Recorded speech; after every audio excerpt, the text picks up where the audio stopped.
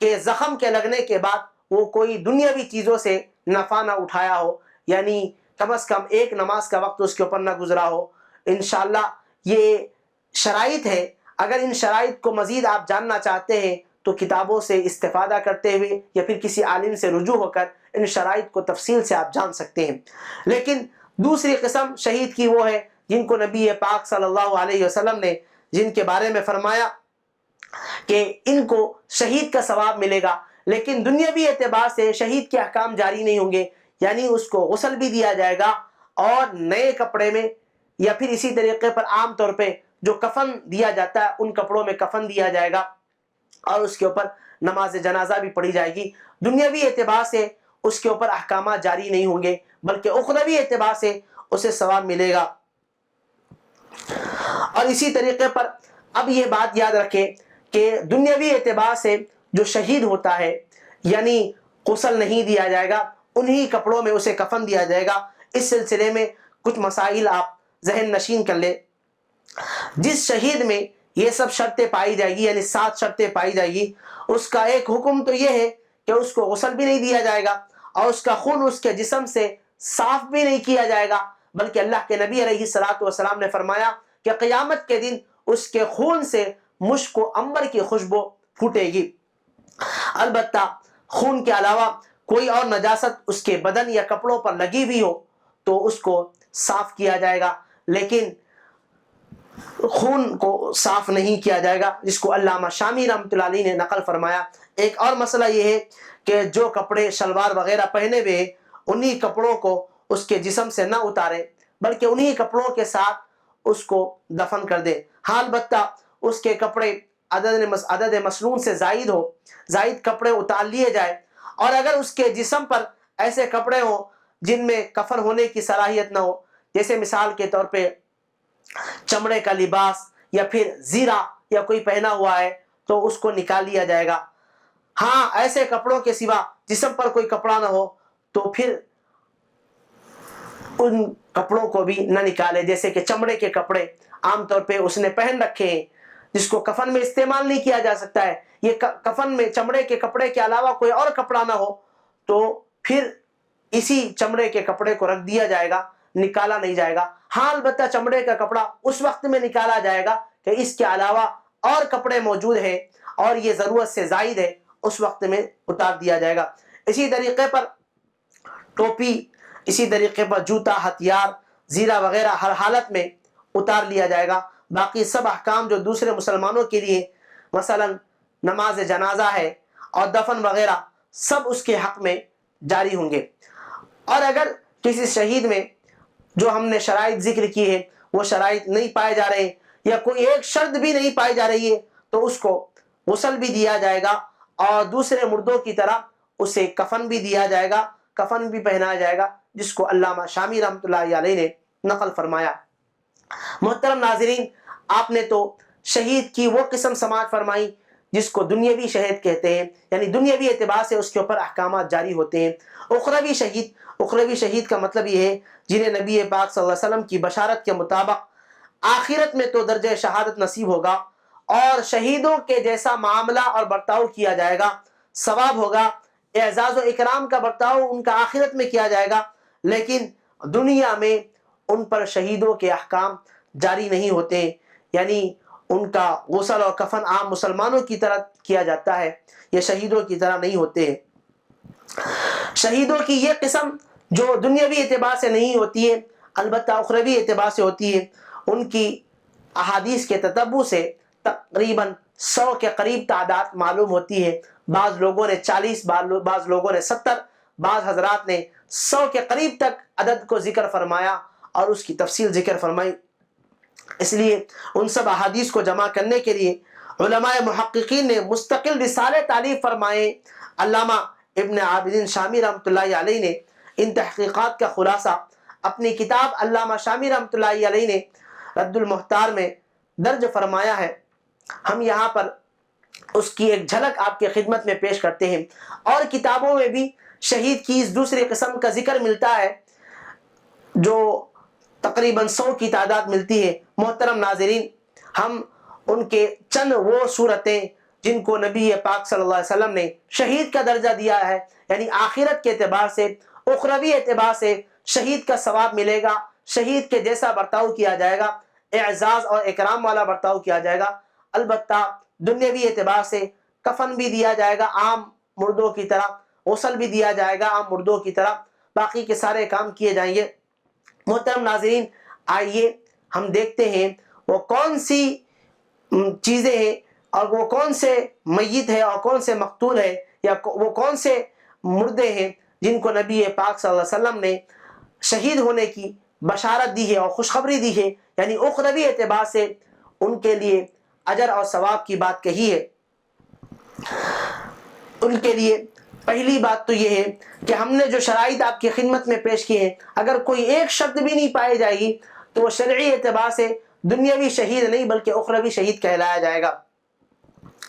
محترم ناظرین، ان میں سے چند باتیں یہ ہیں کہ جس نے کسی کافر، باغی یا ڈاکو پر حملہ کیا مگر وار خطا ہو کر خود کو لگ گیا جس سے موت واقع ہو گئی، اس کو بھی شریعت کی روشنی میں شہید کہا گیا، لیکن شہید اخروی، یعنی اخروی اعتبار سے ثواب ملے گا۔ یعنی جس نے کسی کافر کو مارنا چاہا لیکن ریوس میں خود یہ مر گیا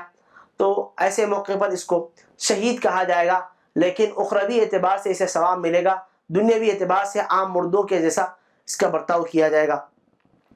اسی طریقے پر مسلم ممالک کی سرحد کا پہرا دینے والا جو وہاں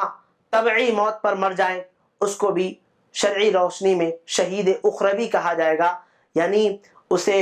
غسل بھی دیا جائے گا، کفن بھی دیا جائے گا، لیکن ثواب اخروی اعتبار سے شہید کا ملے گا، دنیاوی اعتبار سے اسے شہید نہیں کہا جائے گا۔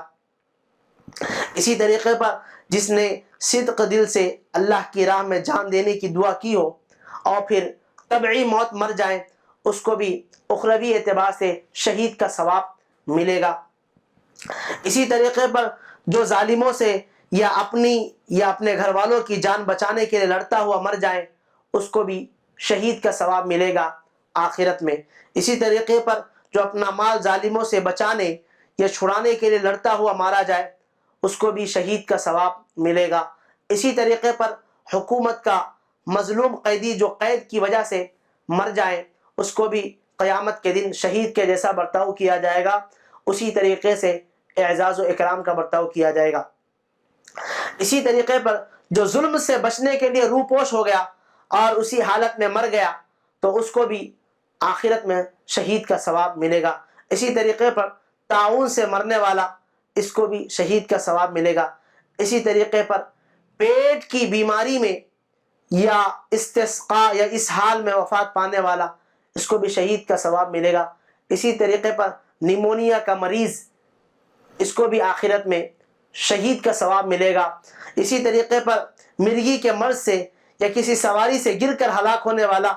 اس کو بھی شہید کا ثواب ملے گا۔ بخار میں مرنے والا، اس کو بھی شہید ہونے کا ثواب آخرت میں ملے گا۔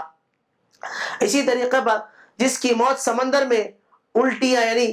متلی قے لگنے سے واقع ہوئی ہو، اس کو بھی آخرت میں شہید ہونے کا ثواب ملے گا، لیکن دنیاوی اعتبار سے اس کے ساتھ شہید جیسا برتاؤ نہیں کیا جائے گا۔ اسی طریقے پر جو شخص اپنی بیماری میں 40 مرتبہ لا الہ الا انت سبحانک انی کنت من الظالمین کہے اور اسی بیماری میں مر جائے، اس کو بھی شہید ہونے کا ثواب ملے گا۔ اسی طریقے پر جس کی موت زہریلے جانور ڈسنے سے ہوئی ہو، جیسے سانپ ہے، بچھو ہے، موت ہوئی ہو، آخرت میں اس کو شہید ہونے کا ثواب ملے گا۔ اسی طریقے پر جس کسی درندے نے پھاڑ ڈالا ہو تو اس کو بھی شہید ہونے کا ثواب ملے گا۔ آگ میں جل کر مرنے والا، اس کو بھی شہید ہونے کا ثواب ملے گا۔ پانی میں ڈوب کر مرنے والا، اس کو بھی آخرت میں شہید ہونے کا ثواب ملے گا۔ اسی طریقے پر جس پر کوئی عورت یا دیوار وغیرہ، جس پر کوئی عمارت یا دیوار وغیرہ گر پڑی ہو، اس کو بھی شہید ہونے کا ثواب ملے گا۔ اسی طریقے پر جس عورت کو موت آ جائے حالت حمل میں، پریشانی کے عالم میں، اس کو بھی آخرت میں شہید ہونے کا ثواب ملے گا۔ اسی طریقے سے نفاس والی عورت جس کی موت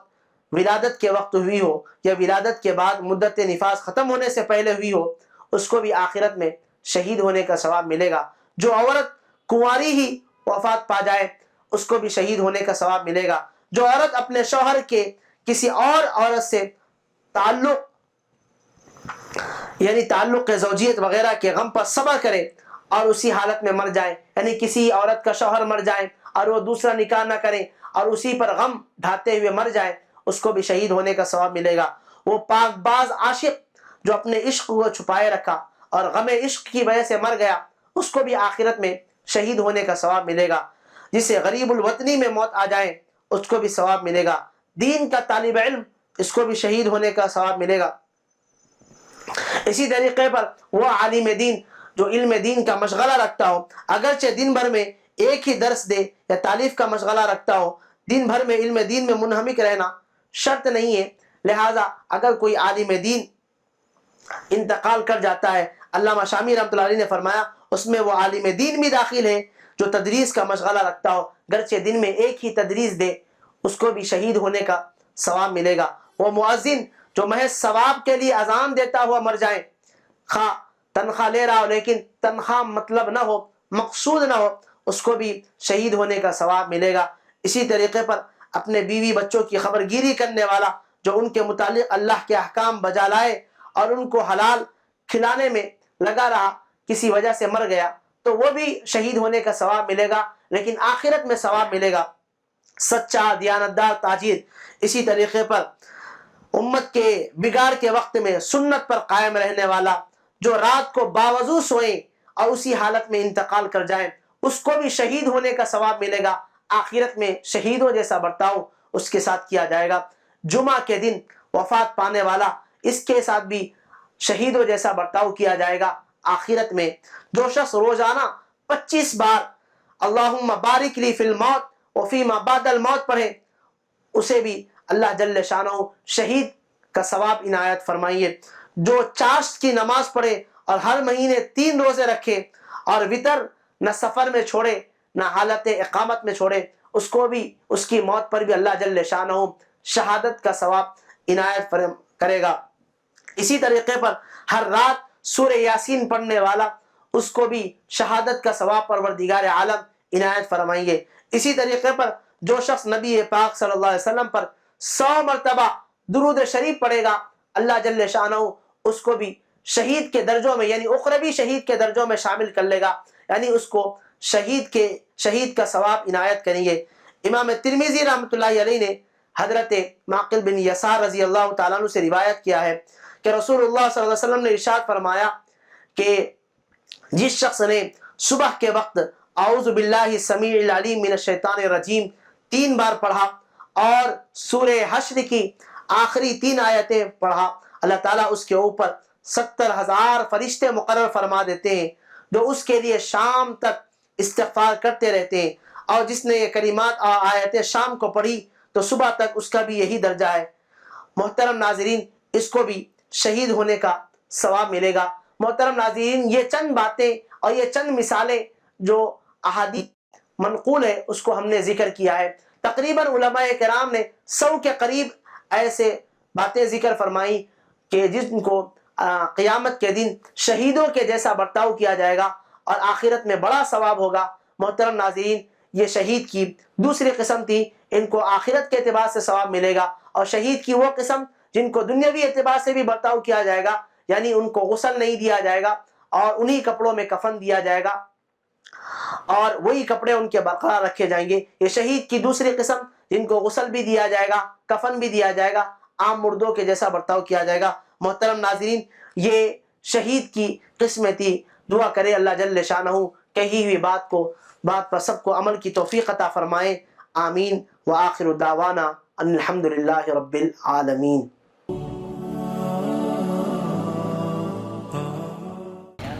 صفا بیت المال شاخ شیموگا، حضرت مولانا محمد فاروق رشادی صاحب سے درخواست کرتا ہوں کہ وہ اپنی صفا بیت المال شاخ شیموگا کی کارگزاری سنائیں۔ السلام علیکم ورحمۃ اللہ وبرکاتہ۔ نحمدہ نصلی علی رسولہ الکریم، اما بعد فاعوذ باللہ من الشیطان الرجیم، بسم اللہ الرحمن الرحیم وَإِن تَعُدُّوا نِعْمَةَ اللَّهِ لَا تُحْصُوهَا صدق اللہ العظیم۔ محترم بزرگان اور اسٹیج پر بیٹھے ہوئے علماء کرام،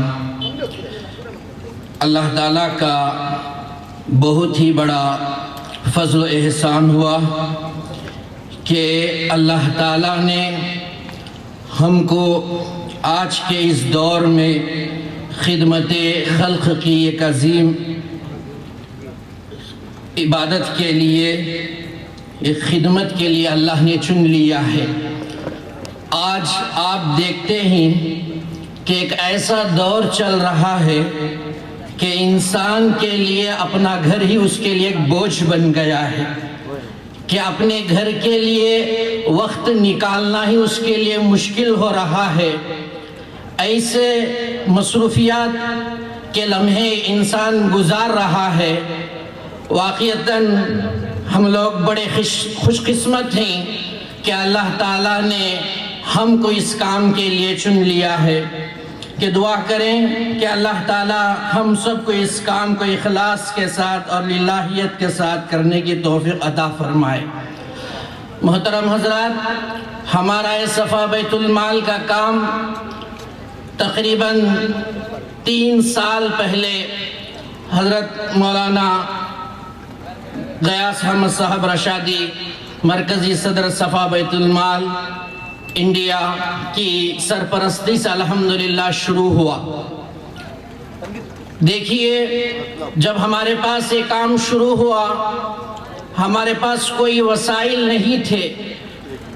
تو حضرت کے رائے اور مشورے پر ہم نے ایک جلسہ رکھا۔ تو جس جلسے میں حضرت کی خطاب پر تقریباً اس ایک نشست میں 70,000 کے قریب رقم ہمارے پاس جمع ہو گئی۔ تو پھر ہم نے ایک چھوٹی سی آفس لے کر اس کام کو شروع کیا۔ الحمدللہ پہلے مہینے سے ہم 10 بیواؤں کا وظیفہ جاری کرنا ہے، اس ارادے سے ہم نے اس کام کو شروع کیا۔ اور وظیفہ جاری کرنے کے لیے ہم نے یہ عمل کیا کہ ہمارے جہاں پر ہمارے شہر شموگا میں جتنی مساجد ہیں، جس جگہ پر جو مستحق رہتے ہیں، اس مسجد سے ہمارے پاس عرضی آنا چاہیے۔ دیکھیے، اس صفا بیت المال کے ذریعے سے اس پر اتحاد و اتفاق بھی کتنا پیدا ہو رہا ہے کہ بہت سی مساجد میں، یعنی سنی مساجد میں اعلانات نہیں ہوتے تھے، لیکن جب اس صفا بیت المال کا ایک کام ہو رہا ہے،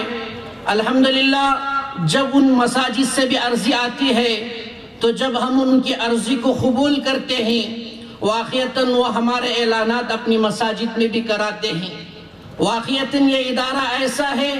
کسی خاص جماعت پر نہیں، بلکہ یہ انسانیت کے بنیاد پر یہ کام کر رہا ہے۔ ایک مرتبہ ایسا ہی ہوا کہ ایک مرتبہ ہمارے ایک پروگرام میں ایک ذمہ دار شخص کو ہم نے دعوت دی تھی، تو اس کے بعد جب دعوت ہو گئی، اخبار میں بھی جب ان کی تصویر آ گئی، تو لوگ ان کے بارے میں چرچا کرنے لگے، یہ تو ہمارے طبقے کے آدمی ہی ہمارے ساتھ رہتے ہیں، آخر ان کی مجلس میں کیسا چلے گئے۔ تو اس طرح آپس میں ان کا وہ مشورے ہونے لگے۔ تو ایک مرتبہ ہم ایک صاحب کے پاس چندہ لینے کے لیے گئے تھے، وہ صاحب صاف بتا رہے تھے کہ آپ فلاں صاحب کو کیوں بلائے، آپ کو ضرورت نہیں تھی ان کو بلانے کی۔ تو ہم نے کہا، یہ تو ہم کام تو انسانیت کی بنیاد بلا اختلافات ہم یہ کام کر رہے ہیں، ہم اتنا کہنا تھا وہاں سے کہہ کر نکل گئے۔ ایک موقع ایسا آیا، پھر ایک دوسرا مہینہ ہمارا ایک پروگرام تھا، تو اس پروگرام میں ہم ان شخص کو دعوت دی جنہوں نے اعتراض کیا تھا، کہا تھا کہ آپ نے ان کو کیوں بلایا تھا۔ تو جنہوں نے اعتراض کیا تھا، پھر ہم نے ان کو اس پروگرام میں بلایا۔ جب وہ ہمارے اس پروگرام میں آئے اور دیکھے ان کا کام ایسا ہو رہا ہے، تو پہلے وہ ہمارے بارے میں کچھ کہہ رہے تھے، لیکن اس کے بعد انہوں نے کہا کہ دیکھو، آپ کا جو ڈبہ ہے، چندے کا ڈبہ، میرے اس اسکراپ یعنی ہمارا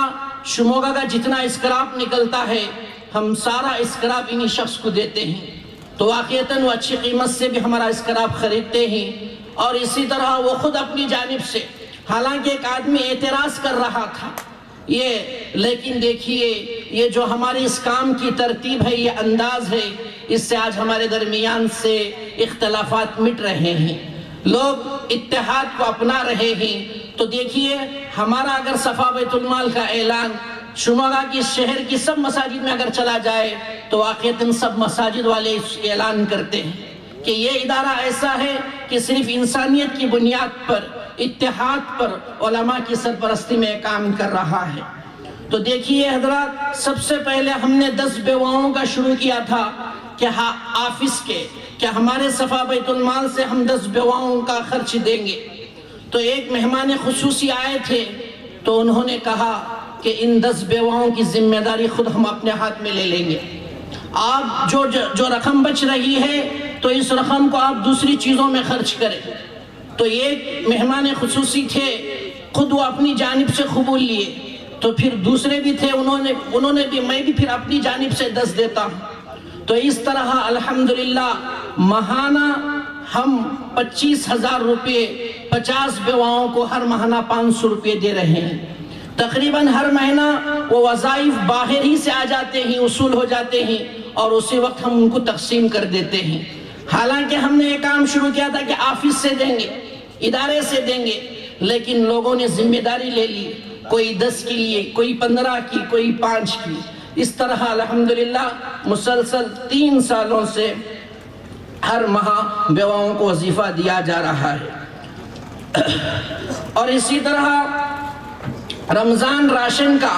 سب سے پہلے ہم 50 پیکیج سے ہم نے شروع کیے کہ میرے دوستو واقعتاً دیکھیے رمضان راشن کا عمل بھی کتنا بہترین ہے کہ واقعتاً ایسے گھرانے ہوتے ہیں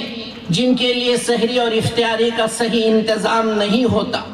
واقعتاً ہمارے اس ادارے نے اس ضرورت کو محسوس کرتے ہوئے ایک 1200 کا پیکیج جس پہ مہینے بھر کا پورا خرچ آ جاتا ہے، تو جس کو ہمارے اس علاقوں والوں نے، شموگا والوں نے بہت پسند کیا کہ تقریباً یہ جو ہمارا انداز کام کرنے کا دیکھ کر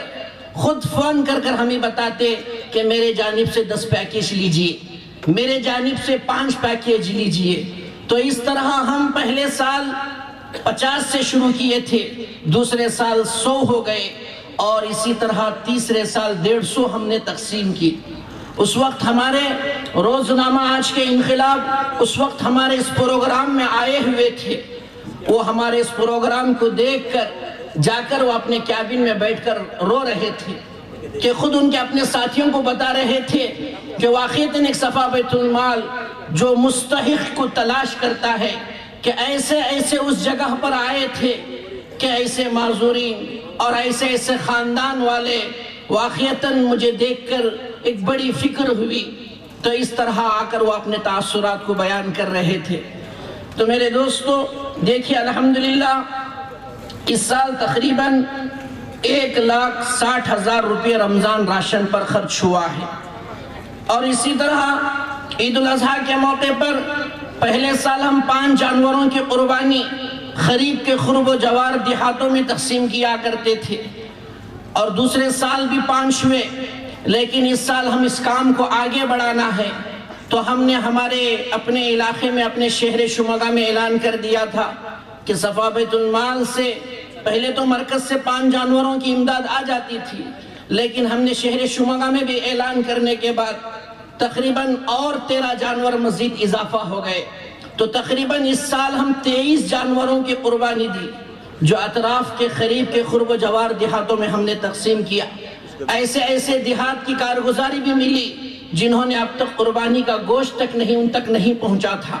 ان لوگوں نے کہا کہ ہم کو قربانی کا گوشت پہلی مرتبہ پہنچ رہا ہے۔ تو میرے دوستو یہ جو انداز ہے، یہ ترتیب ہے، واقعتاً وہ خلوص و للہیت ہے جس کی بنیاد پر اللہ تبارک و تعالی ہمیں اس انداز پر کام کرنے کی توفیق دے رہا ہے۔ اسی طرح ہنگامی امداد کے طور پر ایک صاحب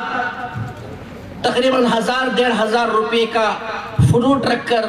روزانہ وہ اپنا بیپار کر اپنا گزرے معاش اپنی زندگی کو چلایا کرتا تھا۔ رات ایسا ہوا کہ 1:30-2 بجے اس کی گاڑی کو کسی نے آگ لگا دی اور اس کا سارا فروٹ جل گیا۔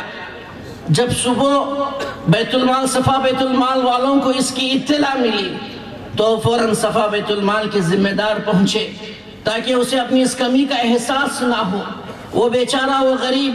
1.5-2 ہزار روپے رکھ کر اسی کو 1.5-2 ہزار کا فروٹ رکھ کر اسی کو بیچ کر کچھ اپنے بچوں کو پالتا ہے۔ اب وہی فروٹ میرا جل گیا جس سے وہ بہت پریشان ہو گیا تھا، لیکن فوراً ہم نے جا کر صبح سویرے جا کر اس کے لیے فوراً 2000 روپیوں کا انتظام کیے تاکہ فوراً اس کا جو فروٹ جل گیا ہے، جو گاڑی جل گئی ہے، اس کا انتظام ہو جائے۔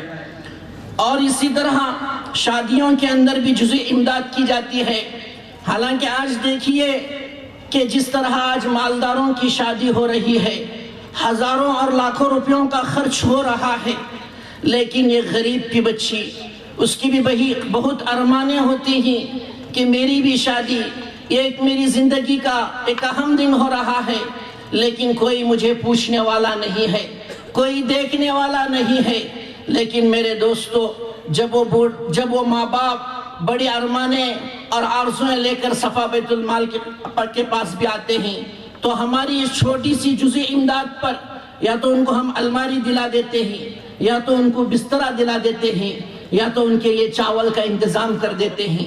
حالانکہ یہ چھوٹی امداد ہے، لیکن اس سے وہ بہت خوش ہو جاتے ہیں کہ دیکھیے اس سے ایک ہماری ضرورت پوری ہو گئی ہے کہ ہم ایک شادی کے لیے چھوٹی چھوٹی ضرورتوں کے لیے بہت سے لوگوں سے مانگ کر پوری کرتے ہیں۔ تو اس ادارے سے ایک جزئی امداد کا بھی پہنچ جانا ان کے لیے بڑی خوشی کا باعث بنتا ہے۔ تو اس طرح تقریباً ہم نے 5 شادیوں میں جزئی امداد کے طور پر 15,000 روپے خرچ کیے ہیں۔ اور اسی طرح عید الفطر کے دن ایک روز پہلے عید پیکیج کے طور پر یعنی 500 روپے کی مالیت کا ہم نے عید پیکیج بنایا تھا کہ دیکھیے یہ عمل بھی کہ عید کی خوشیوں کے دن کہ ان کے لیے کہ سب گھروں میں اچھے پکوان ہوتے ہیں، تو صفا بیت المال اس کی ضرورت کو محسوس کرتے ہوئے ایک اچھا سا چاول جو زیادہ قیمت والا 1.5 کلو چاول اور اسی طرح دوسری ضروریات اور ان کے لیے ایک جوڑا کا اس طرح انتظام کر کے تقریباً 50 غریب خاندانوں میں عید کے پیکیج کو تقسیم کیا۔ تو اس طرح الحمدللہ دیکھیے جب 3 سال پہلے جب صفا بیت المال یہ شروع ہوا تھا، اس ادارے میں الحمدللہ آہستہ آہستہ خدمت کرتے ہوئے تقریباً اس سال صفا بیت المال تقریباً 5 لاکھ کی امداد کی ہے، یعنی پوری تقریباً 5 لاکھ کی امداد کے طور پر صفا بیت المال نے اس کی امداد کی ہے۔ اور اس کے بعد صفا بیت المال شموگا اس بات کی پوری کوشش کر رہا ہے کہ صفا ٹیلرنگ کا قیام ہو جائے، کیونکہ آج بہت سے لڑکیاں غریبی اور لاچاری کی وجہ سے ماڑوڑی لوگوں کے دکانوں میں جا کر کام کر رہی ہیں، کوئی ہنر ان کے پاس نہیں ہے اور پیسے نہ ہونے کی وجہ سے وہ اسکول نہیں جا سکے، جس کی بنیاد پر وہ ماڑوڑیوں کے پاس جا کر کام کر رہے ہیں۔ وہ ماڑوڑی ہماری ان غریب بچیوں کا وہ کھلونا بنائے ہوئے ہیں۔ تو میرے دوستو، یا صفا ٹیلرنگ کا جو نظام ہے کہ یہ اگر یہ ہنر ان بچیوں کو سکھا دیا جائے تو واقعتاً وہ اپنے گھروں میں 1-2 لباس سلیں گے جس سے ان کا گزران چل جائے گا، اور ان کا رشتہ بھی اچھی جگہ کہ یہ ہنر جانتی ہے تو اس لیے ان کا رشتہ بھی اچھی جگہ لگ جائے گا۔ تو اس ضرورت کو محسوس کرتے ہوئے انشاءاللہ جلد از جلد صفا ٹیلرنگ کا اور اسی طرح ہر سلم علاقے میں میڈیکل کیمپ چلانے کا انشاءاللہ ہمارے سب ذمہ داران نے صفا بیت المال نے یہ ارادہ کیا ہے۔ بس اللہ تعالیٰ سے دعا کریں کہ اللہ تعالیٰ ہم سب کو عمل کی توفیق عطا فرمائے۔ حاضرین کرام، صفا بیت المال شاخ شموگا کی تفصیلی رپورٹ آپ کے سامنے مولانا فاروق رشادی صاحب بیان کر رہے تھے، اور پورا سر اور بڑے اچھی خدمات صفا بیت المال شاخ شموگا کی ہیں ماشاءاللہ۔ اللہ تعالیٰ ان کی خدمات کو قبول فرمائے۔ ایک وسیع اور منظم اور مستحکم انداز میں اس شاخ کی خدمات انجام دی جا رہی ہیں۔